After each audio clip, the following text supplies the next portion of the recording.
നമസ്കാരം. ഇന്ന് നമ്മൾ ഒരു പ്രധാനപ്പെട്ട വിഷയമാണ് വിശദമായി പരിശോധിക്കാൻ പോകുന്നത്. നമ്മുടെ മുന്നിലുള്ളത് ദ ഹിന്ദു പത്രത്തിലെ ഒരു ലേഖനവും പിന്നെ ലേണേഴ്സ് IAS സ്റ്റഡി നോട്ട്സുമാണ്. UPSC സിവിൽ സർവീസ് പരീക്ഷയ്ക്ക് തയ്യാറെടുക്കുന്ന നിങ്ങൾക്ക് ഇതെന്തായാലും ഉപകാരപ്പെടും. നമ്മൾ സംസാരിക്കുന്നത് ഇന്ത്യയിലെ തിരഞ്ഞെടുപ്പ് പ്രക്രിയയുടെ അതിന്റെ വിശ്വാസ്യതയെക്കുറിച്ചുള്ള ചില പുതിയ ആശങ്കകളെയും വെല്ലുവിളികളെയും കുറിച്ചാണ്. അതെ, ഈയടുത്ത കാലത്ത് ഒരുപാട് ചർച്ച ചെയ്യപ്പെടുന്ന ഒരു വിഷയമാണത്. അപ്പോ ഈ തിരഞ്ഞെടുപ്പ് കമ്മീഷൻ പോലുള്ള സ്ഥാപനങ്ങളിലുള്ള വിശ്വാസം, അതിന്റെ പ്രാധാന്യം, അതാണല്ലോ പ്രധാനം. തീർച്ചയായും. UPSC സിലബസുമായിട്ട് ഇതിന് നല്ല ബന്ധമുണ്ടല്ലേ? പ്രിലിംസിന് നോക്കുകയാണെങ്കിൽ ഇന്ത്യൻ പോളിറ്റി, ഗവേണൻസ്, അവിടെ ECIയുടെ ഘടന, അധികാരങ്ങൾ, പിന്നെ തിരഞ്ഞെടുപ്പ് പരിഷ്കാരങ്ങൾ, EVM, VVPAT, മാതൃകാ പെരുമാറ്റച്ചട്ടം ഒക്കെ വരും. മെയിൻസിലേക്ക് വരുമ്പോഴോ GS പേപ്പർ 2ൽ ഭരണഘടനാ സ്ഥാപനങ്ങളെക്കുറിച്ചും ജനപ്രാതിനിധ്യ നിയമത്തെക്കുറിച്ചുമൊക്കെ ചോദ്യങ്ങൾ സാധാരണമാണ്. ശരിയാണ്. ഈ വിഷയങ്ങൾ എപ്പോഴും പ്രധാനപ്പെട്ടതാണ്. ഈ ലേഖനങ്ങളിൽ എടുത്തു പറയുന്നൊരു കാര്യം, ബാംഗ്ലൂരിലെ ഒരു മണ്ഡലത്തിൽ അവിടെ കുറേ വ്യാജ വോട്ടുകളുണ്ടാക്കി എന്നൊരു ആരോപണം. അത് കേൾക്കുമ്പോൾ തന്നെ ഒരു ഞെട്ടലുണ്ടല്ലേ? അത് വളരെ ഗൗരവമുള്ളൊരു ആരോപണം തന്നെയാണ്. അത് തെരഞ്ഞെടുപ്പ് കമ്മീഷനെ, അതായത് ECIയുടെ വിശ്വാസ്യതയെ ശരിക്കും ചോദ്യം ചെയ്യുന്നുണ്ട്. അതെ. ഇത് മാത്രമല്ല, ലേഖനങ്ങളിൽ പറയുന്ന പോലെ വോട്ടർ പട്ടികയിലുള്ള ചില പിഴവുകൾ, പിന്നെ ഈ ഡാറ്റയൊന്നും അത്ര എളുപ്പത്തിൽ കിട്ടുന്നില്ല എന്നുള്ള പ്രശ്നം. ശരിയാണ്. EVM, VVPAT, അതിനെക്കുറിച്ചുള്ള സംശയങ്ങൾ ഇടയ്ക്കിടെ വരുന്നുണ്ട്. പിന്നെ ഈ പെരുമാറ്റച്ചട്ടം ലംഘിക്കുമ്പോൾ ചിലപ്പോൾ നടപടി വൈകുന്നു, അല്ലെങ്കിൽ അത്ര ശക്തമാവുന്നില്ല എന്നൊക്കെ തോന്നലുണ്ട്. അപ്പോ ഇതിന്റെ കുറച്ച് അടിസ്ഥാനപരമായ കാര്യങ്ങൾ പ്രിലിംസിനു വേണ്ടി ഒന്നുകൂടെ ഉറപ്പിക്കാം. എന്താണ് ECI? അതിന്റെ ഭരണഘടനാപരമായ സ്ഥാനം എന്താണ്? ഓക്കെ. ECI, അതായത് ഇന്ത്യൻ തിരഞ്ഞെടുപ്പ് കമ്മീഷൻ, ഭരണഘടനയുടെ ആർട്ടിക്കിൾ 324 അനുസരിച്ചുള്ള ഒരു സ്വയംഭരണ സ്ഥാപനമാണ്. രാജ്യത്ത് സ്വതന്ത്രവും നീതിയുക്തമായ തെരഞ്ഞെടുപ്പ് നടത്തുക, അതാണ് പ്രധാന ലക്ഷ്യം. വോട്ടർ പട്ടികയുണ്ടാക്കുന്നത് തൊട്ട് തെരഞ്ഞെടുപ്പ് നടത്തുന്നത് വരെയുള്ള എല്ലാ കാര്യങ്ങളും ഇവരാണ് നോക്കുന്നത്. ഈയടുത്ത് തിരഞ്ഞെടുപ്പ് കമ്മീഷണർമാരുടെ നിയമന രീതി മാറ്റിയല്ലോ. അതൊരു വലിയ ചർച്ചയായിരുന്നല്ലോ. അതെങ്ങനെയാണ് ECIയുടെ പ്രവർത്തനത്തെ, അതിന്റെ സ്വാതന്ത്ര്യത്തെ ബാധിക്കുക? അതൊരു വളരെ പ്രധാനപ്പെട്ട ചോദ്യം തന്നെയാണ്. പണ്ട് സുപ്രീം കോടതി പറഞ്ഞതനുസരിച്ച് ചീഫ് ജസ്റ്റിസ് ഓഫ് ഇന്ത്യ കൂടി ഉണ്ടായിരുന്നൊരു കമ്മിറ്റിയായിരുന്നു ഈ നിയമനം നടത്തിയിരുന്നത്. പക്ഷേ പുതിയ നിയമം വന്നപ്പോൾ ചീഫ് ജസ്റ്റിസിനെ ഒഴിവാക്കി. പകരം ഒരു ക്യാബിനറ്റ് മന്ത്രി വന്നു. അപ്പോൾ ECIയുടെ ആ ഒരു നിഷ്പക്ഷത, അതിന്റെ സ്വാതന്ത്ര്യം, അതിനെ ഇത് ബാധിക്കുമോ എന്നൊരു പേടി പലർക്കുമുണ്ട്. ശരിയാണ്. കാരണം ഭരണഘടനാ സ്ഥാപനങ്ങളുടെ സ്വാതന്ത്ര്യം പ്രധാനമാണല്ലോ. അതെ. അതുപോലെ ഈ EVM, VVPAT, ഇതിനെക്കുറിച്ചും ചില സംശയങ്ങൾ നമ്മൾ കേൾക്കാറുണ്ടല്ലോ. എന്താണ് ഈ VVPATന്റെ ശരിക്കുള്ള ഉപയോഗം? EVM നമുക്കറിയാം, വോട്ട് രേഖപ്പെടുത്താനുള്ള മെഷീനാണ്. VVPAT എന്ന് പറഞ്ഞാൽ നമ്മൾ വോട്ട് ചെയ്തത് ആർക്കാണെന്ന് ഒരു പേപ്പർ സ്ലിപ്പിൽ നമുക്ക് കാണാൻ പറ്റും. ഒരു ഉറപ്പുവരുത്തൽ. ഓക്കെ. വോട്ട് ശരിയായിട്ടാണ് പോയതെന്ന് വോട്ടർക്കൊരു സമാധാനം കിട്ടും.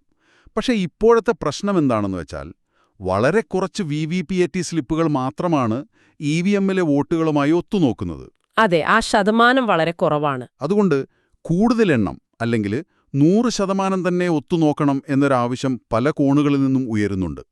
അത് സുതാര്യത കൂട്ടുമെന്നാണ് പ്രതീക്ഷ. തിരഞ്ഞെടുപ്പ് സമയത്ത് പാർട്ടികളും സ്ഥാനാർത്ഥികളും പാലിക്കേണ്ട ചില ഒരു ധാർമ്മികമായ നിർദ്ദേശങ്ങളാണ്. ലംഘിച്ചാൽ ECIക്ക് നടപടിയെടുക്കാം. പക്ഷെ അതിനൊരു സ്റ്റാറ്റ്യൂട്ടറി ബാക്കിംഗ്, ഒരു നിയമത്തിന്റെ ബലമില്ല. നിയമപിൻബലം കൊടുത്താൽ ചിലപ്പോൾ കുറച്ചുകൂടി കർശനമായി നടപ്പാക്കാൻ പറ്റുമായിരിക്കും. ഇനി മെയിൻസിന്റെ ഭാഗത്തുനിന്ന് നോക്കിയാൽ ഈ വെല്ലുവിളികളൊക്കെ നമ്മുടെ ജനാധിപത്യത്തെ എങ്ങനെയാണ് ബാധിക്കുക? അതിന്റെ പ്രത്യാഘാതങ്ങൾ എന്തൊക്കെയാവാം? നോക്കൂ, തിരഞ്ഞെടുപ്പ് പ്രക്രിയയിലുള്ള വിശ്വാസം അത് വെറുമൊരു കാര്യമല്ല. അത് ജനാധിപത്യത്തിന്റെ ഒരു അടിത്തറയാണ്. ശരിയാണ്. ECI പോലുള്ള സ്ഥാപനങ്ങളിൽ ജനങ്ങൾക്കൊരു സംശയം തോന്നിയാൽ അത് പിന്നെ തെരഞ്ഞെടുപ്പ് ഫലത്തെക്കുറിച്ച് സംശയമുണ്ടാക്കും. അങ്ങനെ വരുന്ന ഗവൺമെന്റിന്റെ ആധികാരികതയെ വരെ ആളുകൾ ചോദ്യം ചെയ്തേക്കാം. അത് രാജ്യത്തിന്റെ സ്ഥിരതയെ വരെ ബാധിക്കാം. തീർച്ചയായും. ലോകത്തിലെ ഏറ്റവും വലിയ ജനാധിപത്യ രാജ്യമെന്ന നിലയിൽ നമ്മുടെ തിരഞ്ഞെടുപ്പ് പ്രക്രിയയിലുള്ള വിശ്വാസം അത് നിലനിർത്തുക എന്നത് വളരെ പ്രധാനമാണ്. അപ്പോൾ ഇതിനൊരു പരിഹാരമെന്ന നിലയ്ക്ക് എന്തൊക്കെ നിർദ്ദേശങ്ങളാണ് ഈ ലേഖനങ്ങളിലും നോട്ട്സിലുമൊക്കെ പറയുന്നത്? പ്രധാനമായിട്ടും ഒരു 4-5 കാര്യങ്ങൾ പറയുന്നുണ്ട്. ഒന്ന്, ഈ നിയമന പ്രക്രിയ അത് കൂടുതൽ സുതാര്യവും നിഷ്പക്ഷവുമാക്കണം. ഒരുപക്ഷെ പഴയ രീതിയിലുള്ള ചീഫ് ജസ്റ്റിസ് ഉൾപ്പെട്ട കമ്മിറ്റിയെക്കുറിച്ച് വീണ്ടും ആലോചിക്കാം. 2 വോട്ടർ പട്ടികയിലുള്ള തെറ്റുകളൊക്കെ തിരുത്തി അത് കൃത്യമാക്കണം. തിരഞ്ഞെടുപ്പ് സംബന്ധിച്ച ഡേറ്റ എളുപ്പത്തിൽ ലഭ്യമാക്കണം. ഓക്കെ. 3 ഈ EVM VVPAT സംശയം മാറ്റാൻ കൂടുതൽ VVPAT സ്ലിപ്പുകൾ എണ്ണി ഒത്തുനോക്കുക. വേണമെങ്കിൽ സ്വതന്ത്രമായ ഓഡിറ്റുകൾ നടത്താം. ശരി. 4 MCC കുറച്ചുകൂടി ശക്തമാക്കുന്നതിനെക്കുറിച്ച് ആലോചിക്കണം. ഒരുപക്ഷേ നിയമപിൻബലം നൽകുന്നത് പരിഗണിക്കാം. പിന്നെ ഏറ്റവും പ്രധാനമായി വിമർശനങ്ങളെ ഉൾക്കൊള്ളാനും അതിനനുസരിച്ച് മാറ്റങ്ങൾ വരുത്താനും ഈസിയായി തയ്യാറാകണം. അപ്പോ ഈ ചർച്ചയിൽ നിന്ന് നമുക്ക് മനസ്സിലാവുന്നത് തിരഞ്ഞെടുപ്പ് പ്രക്രിയയുടെ വിശ്വാസ്യത എന്നത് ഒരു തുടർ പ്രക്രിയയാണ്. അതിന് നിരന്തരമായ ശ്രദ്ധയും മെച്ചപ്പെടുത്തലും വേണം. ഭരണഘടനാ സ്ഥാപനങ്ങളിലുള്ള നമ്മുടെ വിശ്വാസം, അതാണ് ജനാധിപത്യത്തിന്റെ യഥാർത്ഥ ശക്തി. നിങ്ങൾക്ക് ഇതിനെക്കുറിച്ച് കൂടുതൽ ആലോചിക്കാൻ ഒരു ചോദ്യം കൂടി ഞാൻ മുന്നോട്ട് വയ്ക്കാം. ഒരു വശത്ത് സാങ്കേതികവിദ്യ തിരഞ്ഞെടുപ്പ് പ്രക്രിയയെ കൂടുതൽ സുതാര്യമാക്കാൻ സഹായിക്കുന്നുവെന്ന് നമ്മൾ പറയുന്നു. മറുവശത്ത് അതേ സാങ്കേതികവിദ്യയെക്കുറിച്ച് തന്നെ സംശയങ്ങൾ ഉയരുമ്പോൾ അത് വിശ്വാസ്യതയെ ബാധിക്കുന്നു. ഈയൊരു വൈരുദ്ധ്യം, ഇത് പരിഹരിക്കാൻ എന്തായിരിക്കും ശരിയായ മാർഗം? ശരി. അപ്പോൾ ഇന്നത്തെ ഈ വിശകലനം നമുക്കിവിടെ നിർത്താം. അടുത്തതായി നമുക്ക് ദി ഹിന്ദു പത്രത്തിൽ നിന്നുള്ള മറ്റൊരു പ്രധാന വാർത്തയിലേക്ക് പോകാം. നമസ്കാരം. ഇന്ന് നമ്മൾ അമേരിക്കയുടെ പുതിയ താരിഫുകളെക്കുറിച്ചാണ് സംസാരിക്കുന്നത്. ഇന്ത്യയുടെ മേൽ ചുമത്തിയവ. ഇത് നമ്മുടെ വ്യാപാരത്തെ, സമ്പദ്വ്യവസ്ഥയൊക്കെ എങ്ങനെ ബാധിക്കാം? അതാണ് നമ്മൾ ഇന്ന് ആഴത്തിൽ നോക്കുന്നത്. നമുക്ക് കിട്ടിയ ലേഖനങ്ങളെ അടിസ്ഥാനമാക്കി കാര്യങ്ങൾ ചർച്ച ചെയ്യാം. പ്രത്യേകിച്ച് UPSC പരീക്ഷയ്ക്ക് തയ്യാറെടുക്കുന്ന നിങ്ങൾക്ക് ഇതിലെന്തൊക്കെ ശ്രദ്ധിക്കാനുണ്ട് എന്ന് നോക്കാം. അപ്പോൾ എന്തുകൊണ്ടാണ് ഈ വിഷയം ഇത്ര ശ്രദ്ധ നേടുന്നത്? അമേരിക്ക 2 തരം താരിഫുകളാണ് കൊണ്ടുവന്നിട്ടുള്ളത്. വെറുതെ ഒരു താരിഫല്ല. ഇതിൻ്റെ പിന്നിലെ ലക്ഷ്യങ്ങൾ, പ്രത്യാഘാതങ്ങൾ, അതൊക്കെ നമുക്ക് വിശദമായി നോക്കാം.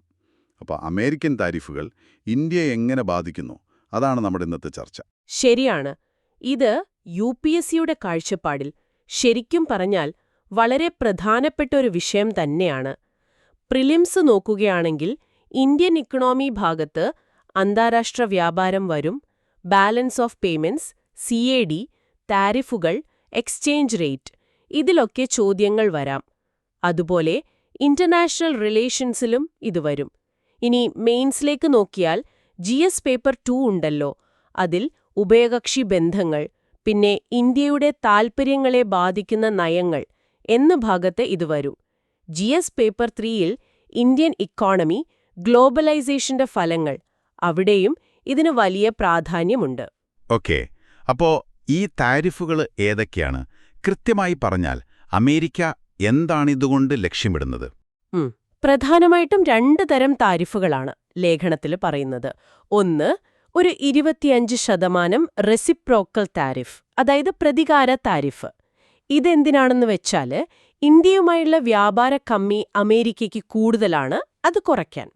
രണ്ടാമത്തത്, റഷ്യയിൽ നിന്ന് നമ്മൾ എണ്ണ ഇറക്കുമതി ചെയ്യുന്നുണ്ടല്ലോ, അതിനൊരു ശിക്ഷ എന്ന നിലയിൽ ഒരു 25% അധിക ലെവി, ഒരു പെനൽ ലെവി.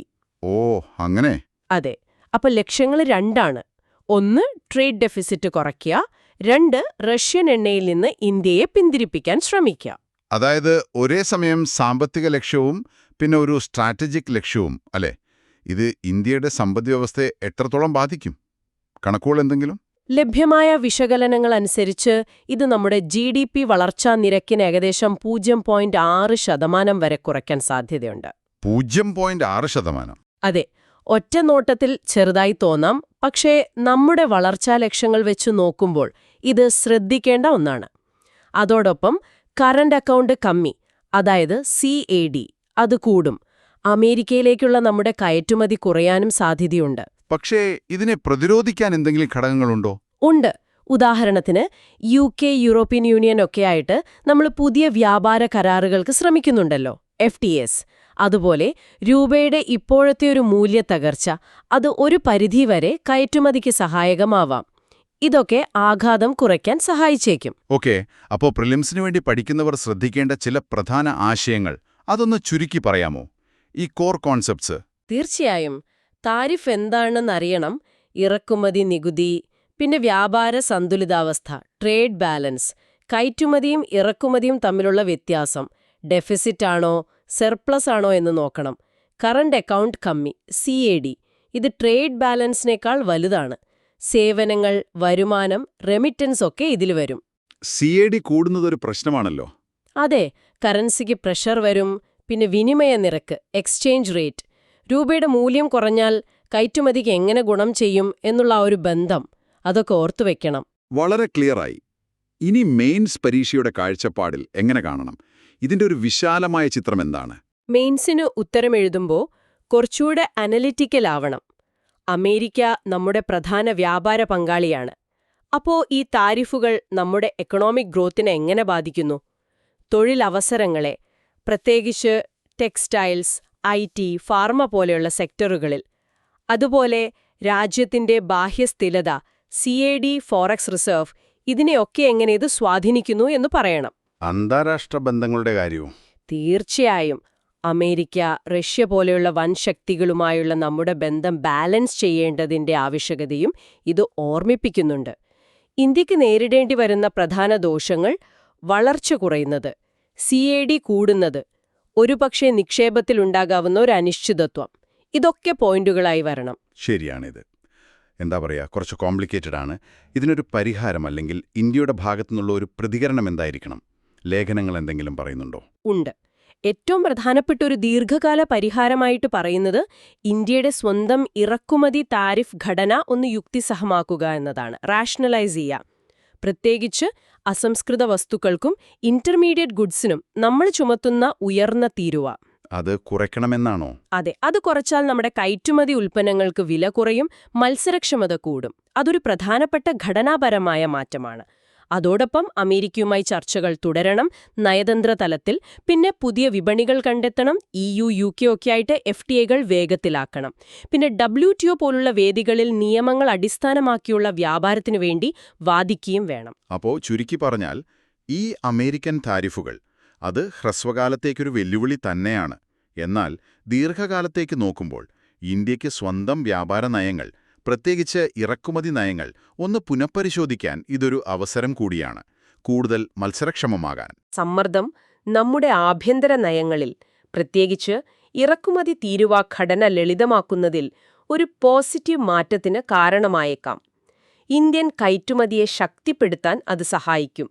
ഒരുപക്ഷെ അതാണ് ഈ ചർച്ചയിൽ നിന്ന് കിട്ടുന്ന ഒരു പ്രധാന ചിന്ത. ഈ ആഭ്യന്തര പരിഷ്കാരങ്ങൾ നമ്മുടെ ദീർഘകാല വളർച്ചയ്ക്ക് എത്ര അത്യാവശ്യമാണെന്നൊരു ഓർമ്മപ്പെടുത്തൽ കൂടിയാണിത്. ഈ വിഷയം നിങ്ങൾക്ക് വ്യക്തമായി മനസ്സിലായി എന്ന് കരുതുന്നു. അടുത്തതായി നമുക്ക് ദി ഹിന്ദു പത്രത്തിലെ മറ്റൊരു പ്രധാന വാർത്തയിലേക്ക് കടക്കാം. ഇന്ന് നമ്മൾ കുറച്ച് ഗൗരവമായി സംസാരിക്കാൻ പോണത് ഇന്ത്യയിലെ വ്യാവസായിക സുരക്ഷയെക്കുറിച്ചാണ്, അതായത് ഇൻഡസ്ട്രിയൽ സേഫ്റ്റി ഇൻ ഇന്ത്യ. നമുക്ക് കിട്ടിയിട്ടുള്ള വിവരങ്ങൾ, പ്രത്യേകിച്ച് വ്യാവസായിക സുരക്ഷ ഒരു ദേശീയ പ്രതിസന്ധി എന്ന ആ ലേഖനം വായിക്കുമ്പോൾ ഇത് ശരിക്കും ഒരു പ്രധാന വിഷയം തന്നെയാണെന്ന് മനസ്സിലാവും. അതെ, നിങ്ങൾ UPSC പരീക്ഷയ്ക്കൊക്കെ തയ്യാറെടുക്കുന്ന ആളാണെങ്കിൽ ഈ വിഷയം എന്തായാലും ശ്രദ്ധിക്കണം. കാരണം പ്രിലിംസിന് ഗവേണൻസ്, കറന്റ് ഇവന്റ്സ്, പിന്നെ മെയിൻസിലാണെങ്കിൽ GS പേപ്പർ 2, 3, പിന്നെ 4 എത്തിക്സ് ഭാഗത്തും ഇതിന് പ്രസക്തിയുണ്ട്. ശരിയാണ്, എത്തിക്സിലും വരും. കോർപ്പറേറ്റ് ഉത്തരവാദിത്തം, ദുർബലരോടുള്ള സമീപനം, അതൊക്കെ. അതെ. അപ്പോ ഈ ലേഖനത്തിലെ പ്രധാന കാര്യങ്ങൾ എന്തൊക്കെയാണ്? എന്താണ് അവർ പ്രധാനമായിട്ടും പറയുന്നത്? വ്യവസ്ഥാപരമായ പരാജയങ്ങളുടെ, അതായത് സിസ്റ്റമിക് ഫെയിലിയേഴ്സിന്റെ ഒരു ഫലമാണ് ഈ കാണുന്ന ദുരന്തങ്ങളൊക്കെ. കഴിഞ്ഞ ഒരു 5 വർഷത്തെ കണക്കെടുത്താൽ 6500-ലധികം തൊഴിലാളികൾ മരിച്ചിട്ടുണ്ട്. ഇത് ഔദ്യോഗിക കണക്ക് മാത്രമാണ് കേട്ടോ. 5500? അത് ഞെട്ടിക്കുന്ന കണക്കാണല്ലോ. അതെ. അതിലും ഭീകരം, രജിസ്റ്റർ ചെയ്ത ഫാക്ടറികളിൽ ഓരോ 2 ദിവസത്തിലും ഒരു വലിയ അപകടം റിപ്പോർട്ട് ചെയ്യപ്പെടുന്നുണ്ട്. ഓരോ 2 ദിവസത്തിലും? അത്രയധികമോ? എന്തുകൊണ്ടാണിങ്ങനെ സ്ഥിരമായ അപകടങ്ങൾ ഉണ്ടാവാൻ കാരണം? എന്താണ് ഈ ലേഖനം പറയുന്ന പ്രധാന പ്രശ്നങ്ങൾ? ഒരുപാട് കാര്യങ്ങളുണ്ട്. പ്രധാനമായിട്ടും പലയിടത്തും ഈ ഫയർ NOC, അതായത് നോ ഒബ്ജക്ഷൻ സർട്ടിഫിക്കറ്റ്, അതുപോലുമില്ല. ശരി. പിന്നെ അഗ്നിശമന സംവിധാനങ്ങൾ ഒന്നുകിലില്ല, അല്ലെങ്കിൽ തീരെ അപര്യാപ്തം. പിന്നെ ഈ അപകടം പിടിച്ച ജോലികൾക്കൊക്കെ ഒരു പെർമിറ്റ് വർക്ക് സിസ്റ്റം വേണം. അതെന്താണെന്നൊന്ന് വിശദീകരിക്കാമോ? പെർമിറ്റ് വർക്ക് സിസ്റ്റം എന്നുവെച്ചാല് ഓരോ ഘട്ടത്തിലും സുരക്ഷ ഉറപ്പാക്കിയ ശേഷം അതിന് പ്രത്യേക അനുമതി കിട്ടിയാൽ മാത്രം ആ ജോലി തുടങ്ങാം. അങ്ങനത്തെ അടിസ്ഥാന സുരക്ഷാ നടപടികൾ പോലും പലപ്പോഴും പാലിക്കാറില്ല. പിന്നെ തൊഴിലാളികൾക്ക്, പ്രത്യേകിച്ച് സ്ഥിരമല്ലാത്ത കുടിയേറ്റ തൊഴിലാളികൾ, അവർക്ക് ആവശ്യത്തിന് പരിശീലനം കിട്ടുന്നില്ല. പരിശീലനത്തിന്റെ കുറവ്. അതെ. ഇതിനെല്ലാം പുറമെ അപകടം നടന്നാൽ ഒരു ഉത്തരവാദിത്വം ഏറ്റെടുക്കാൻ ആളില്ലാത്ത അവസ്ഥ. നിയമ നടപടികളാണെങ്കിലോ അതൊരുപാട് വൈകും. ഇതെല്ലാം കൂടി പ്രശ്നം വഷളാക്കുന്നു. അപ്പോ ഈ നിയമം പാലിക്കാത്തതും പരിശീലനമില്ലാത്തതും മാത്രമല്ല, ഒരു തരം എന്താ പറയാ, ഒരു നിസ്സംഗത ഇതിന് പിന്നിലുണ്ടല്ലേ? കുറച്ചുകൂടി ആഴത്തിലുള്ള വിഷയങ്ങളിലേക്കും ലേഖനം പോകുന്നുണ്ടല്ലോ. തീർച്ചയായും. നമ്മുടെ നാട്ടില് പൊതുവെ സുരക്ഷയെ ഒരു അടിസ്ഥാന ആവശ്യം എന്നതിലുപരി ഒഴിവാക്കാൻ പറ്റാത്തൊരു നിയമപരമായ കടമ്പയായിട്ടാണ് പലരും കാണുന്നത്. ഒരു ബാധ്യത പോലെ. അതെ. പിന്നെ വേറൊരു കാര്യം, ഈ അപകടങ്ങളിൽ മരിക്കുന്നവരിൽ ഭൂരിഭാഗവും കുടിയേറ്റ അല്ലെങ്കിൽ കരാർ തൊഴിലാളികളാണ്, സമൂഹത്തിലെ താഴെത്തട്ടിലുള്ളവർ. ശരിയാണ്. അതുകൊണ്ട് തന്നെ ഈ വിഷയത്തിന് വേണ്ടത്ര ശ്രദ്ധ കിട്ടാതെ പോകുന്നു. ഒരു വർഗപരമായ വേർതിരിവ്, ക്ലാസ് ബയസ് ഇതിൽ വ്യക്തമായി കാണാം. പിന്നെ എപ്പോഴും ആവർത്തിക്കുന്നൊരു രീതിയുണ്ട്. ഒരു ദുരന്തം നടക്കുന്നു, കുറച്ചു നാളത്തേക്ക് വലിയ ഒച്ചപ്പാടും ബഹളവും മാധ്യമശ്രദ്ധയും ഉണ്ടാവും. നഷ്ടപരിഹാരം പ്രഖ്യാപിക്കും, ഒരു അന്വേഷണ കമ്മീഷൻ വരും. പതിവ് പല്ലവികൾ. അതെ, റിപ്പോർട്ട് വരും, പിന്നെ പതിയെ എല്ലാം നിശബ്ദമാകും. അടുത്ത ദുരന്തം വരുന്നതുവരെ ഈ സൈക്കിൾ, ഈ ഒരു വിഷ്യസ് സൈക്കിൾ, അത് തുടർന്നുകൊണ്ടേയിരിക്കും. ഇതിനെ പൊട്ടിക്കാൻ പറ്റുന്നില്ല. ഈ പറയുന്ന വ്യവസ്ഥാപരമായ പ്രശ്നങ്ങളും ഈ ദുഷിച്ച വലയവും കേൾക്കുമ്പോൾ ശരിക്കും ഒരു വിഷമം തോന്നുന്നുണ്ട്. പക്ഷേ പരിഹാരങ്ങളും ഈ ലേഖനത്തിൽ പറയുന്നുണ്ടല്ലോ. UPSC പരീക്ഷയ്ക്ക് തയ്യാറെടുക്കുന്നവർ ശ്രദ്ധിക്കേണ്ട പ്രധാന ആശയങ്ങൾ എന്തൊക്കെയാണ്? ഉണ്ട്. പ്രധാനമായും 3 കാര്യങ്ങൾ നമ്മൾ ഓർത്തുവെക്കണം. ഒന്നാമത്തേത് occupational safety, health and working conditions code 2020. തൊഴിലാളികളുടെ സുരക്ഷ, ആരോഗ്യം, മെച്ചപ്പെട്ട തൊഴിൽ സാഹചര്യം, ഇതൊക്കെ ഉറപ്പാക്കാനുള്ള ഒരു നിയമസംഹിതയാണിത്. OSH code. ഇതിൽ പറയുന്നുണ്ട്, സുരക്ഷിതമായ തൊഴിലിടം കൊടുക്കേണ്ടത് തൊഴിലുടമയുടെ കടമയാണ്. അതുപോലെ അപകടം പിടിച്ച് ജോലി ചെയ്യാൻ പറ്റില്ലെന്ന് പറയാൻ തൊഴിലാളിക്ക് അവകാശമുണ്ട്. പിന്നെ ഒരു ദേശീയ ഉപദേശക ബോർഡിനെക്കുറിച്ചും പറയുന്നു. പക്ഷേ നിയമമുണ്ടായാൽ മാത്രം പോരല്ലോ, നടപ്പാക്കണ്ടേ? അതാണ് പ്രശ്നം. അതെ, നടത്തിപ്പിലാണ് പ്രധാന വെല്ലുവിളി. രണ്ടാമത്തേത് DGFSLI, directorate general factory advice service and labour institutes. ഇത് കേന്ദ്ര തൊഴിൽ മന്ത്രാലയത്തിന് കീഴിലുള്ള ഒരു പ്രധാനപ്പെട്ട ടെക്നിക്കൽ വിഭാഗമാണ്. DGFSLI ഫാക്ടറികളിലും തുറമുഖങ്ങളിലുമൊക്കെ സുരക്ഷാ മാനദണ്ഡങ്ങൾ പാലിക്കുന്നുണ്ടോ എന്ന് നോക്കാനും സർക്കാരിന് ഉപദേശം നൽകാനുമൊക്കെയുള്ള ചുമതല ഇവർക്കാണ്. ഇവരുടെ പ്രവർത്തനം കുറച്ചുകൂടി ശക്തമാക്കണം. ശരി. മൂന്നാമത്തെ പോയിന്റ്. മൂന്നാമത്തേത് വളരെ പ്രധാനപ്പെട്ട ഒന്നാണ്, കോർപ്പറേറ്റ് മാൻസ്ലോട്ടർ അഥവാ കോർപ്പറേറ്റ് നരഹത്യ. എന്നുവെച്ചാൽ ഒരു കമ്പനിയുടെ ഭാഗത്തുനിന്നുണ്ടായ വലിയ അനാസ്ഥ കാരണം തൊഴിലാളികൾ മരിക്കുകയാണെങ്കിൽ ആ കമ്പനിയെ തന്നെ ക്രിമിനൽ കുറ്റത്തിന് വിചാരണ ചെയ്യാനുള്ള നിയമം. കമ്പനിയെ പ്രതിയാക്കുക. അതെ, UK പോലുള്ള രാജ്യങ്ങളിൽ ഈ നിയമം ഇപ്പോഴുണ്ട്. ഇന്ത്യയിലും ഇത് കൊണ്ടുവരണം എന്ന് ലേഖനം ശക്തമായി വാദിക്കുന്നുണ്ട്. ഇത് വന്നാൽ കമ്പനികൾക്ക് കുറച്ചുകൂടി ഉത്തരവാദിത്തം വരും. അപ്പോ നിയമങ്ങളും സംവിധാനങ്ങളുമൊക്കെ ഉണ്ടെങ്കിലും ഈ നടത്തിപ്പിലും ഉത്തരവാദിത്തം ഉറപ്പാക്കുന്നതിലുമാണ് പ്രധാന പ്രശ്നമെന്ന് വ്യക്തമായി. മെയിൻസ് പരീക്ഷയുടെ കാഴ്ചപ്പാടിൽ നോക്കുമ്പോൾ ഇന്ത്യയുടെ വലിയ ലക്ഷ്യങ്ങളുമായിട്ടൊക്കെ ഇതിനെങ്ങനെ ബന്ധിപ്പിക്കാം? അത് വളരെ പ്രസക്തമായ ചോദ്യമാണ്. നമ്മൾ മേക്ക് ഇൻ ഇന്ത്യ എന്നൊക്കെ പറഞ്ഞ് ഒരു ആഗോള ഉൽപ്പാദന ഹബ്ബാകാൻ ശ്രമിക്കുമ്പോൾ തൊഴിലാളികളുടെ സുരക്ഷ ഉറപ്പാക്കാതെ എങ്ങനെ മുന്നോട്ടു പോകും? ശരിയാണ്. സുരക്ഷിതമല്ലാത്ത തൊഴിലിടങ്ങൾ രാജ്യത്തിന്റെ ഒരു നിക്ഷേപ സൗഹൃദ അന്തരീക്ഷത്തെക്കുറിച്ചും അന്താരാഷ്ട്ര തലത്തിലെ നമ്മുടെ പ്രതിച്ഛായയെക്കുറിച്ചുമൊക്കെ മോശം സന്ദേശമാണ് നൽകുന്നത്. പിന്നെ ഇന്ത്യയിലെ വലിയൊരു വിഭാഗം തൊഴിലാളികൾ അസംഘടിത മേഖലയിലാണല്ലോ. കുടിയേറ്റ തൊഴിലാളികളും ഒരുപാടുണ്ട്. അവരുടെയൊക്കെ സുരക്ഷ ഉറപ്പാക്കേണ്ടത് സാമൂഹിക നീതിയുടെ കൂടി ഭാഗമാണ്. അതേസമയം സാമ്പത്തിക വളർച്ചയ്ക്കും ഇത് അത്യാവശ്യമാണല്ലോ. അതുമാത്രമല്ല, വലിയ സാമ്പത്തിക നഷ്ടം വരും, കമ്പനികളുടെ വിശ്വാസ്യത പോകും, ആഗോളതലത്തിൽ രാജ്യത്തിന്റെ പേരിനും ഇത് ദോഷം ചെയ്യും. ശരിയാണ്. അപ്പൊ എന്താണൊരു പോംവഴി? എവിടെയാണ് മാറ്റം വരേണ്ടത്? ഏറ്റവും പ്രധാനം ഈ സുരക്ഷാ കാര്യങ്ങളെ ഒരു ചെലവായി കാണാതെ അതൊരു നിക്ഷേപമായി കാണണം. മനുഷ്യവിഭവശേഷിയിലുള്ള, കാര്യക്ഷമതയിലുള്ള ഒരു ഇൻവെസ്റ്റ്മെന്റ്. മനോഭാവത്തിൽ മാറ്റം വരണം. അതെ, കോർപ്പറേറ്റ് മാൻസ്ലോട്ടർ പോലുള്ള കർശന നിയമങ്ങൾ കൊണ്ടുവരണം. നിലവിലുള്ള OSH കോഡ് കൃത്യമായി നടപ്പാക്കുന്നുണ്ടെന്ന് ഉറപ്പുവരുത്തണം. DGFSLE പോലുള്ള ഏജൻസികൾക്ക് കൂടുതൽ അധികാരവും വിഭവങ്ങളും കൊടുത്ത് അവരെ ശക്തിപ്പെടുത്തണം.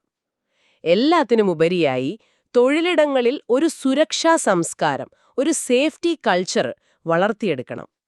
ഇതിന് സാങ്കേതിക വിദ്യയുടെ സഹായം തേടാം. തൊഴിലാളികളെ അവരുടെ അവകാശങ്ങളെപ്പറ്റി ബോധവാന്മാരാക്കണം. പ്രത്യേകിച്ച് ഈ അപകടസാധ്യതകൾ റിപ്പോർട്ട് ചെയ്യാനുള്ള അവകാശം, അല്ലേ? വിസിൽ ബ്ലോവർ പ്രൊട്ടക്ഷനൊക്കെ ഉൾപ്പെടെ.